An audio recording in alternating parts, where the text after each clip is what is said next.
ఎమ్మెల్యేనో ఎంపీనో కాగానే వాళ్ళ ఇంటి చుట్టూ అప్పటికప్పుడు నున్నటి డాంబర్ రోడ్లు వేస్తారు. వాళ్ళు వస్తుర్రంటే తొవ్వపొంటి శుద్ధ పోస్తారు.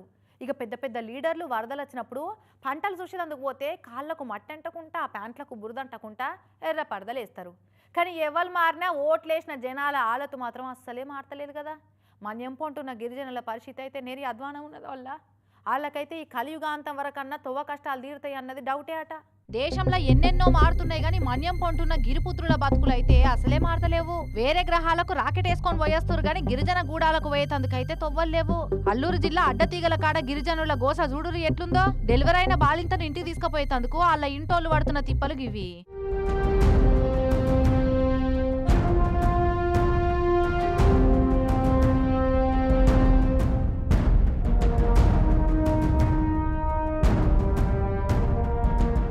పసిగుడ్డును ఎత్తుకొని ఇంకో చేతిన పాలింతను పట్టుకొని బుయ్య బుయ్య వాడదోస్తుంటే పాకురు బట్టి జారుతున్న మత్తడంచు మీద అడుగడుగు వేసుకుంటా దాటబట్టిండ్రు.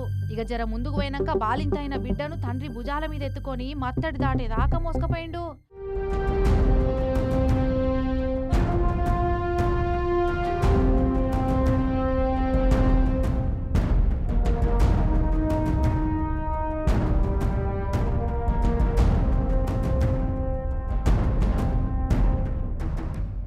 ఈ పింజరకొండ ఊరోళ్లకు ప్రతి వానకాలం గిదే పరిశానట.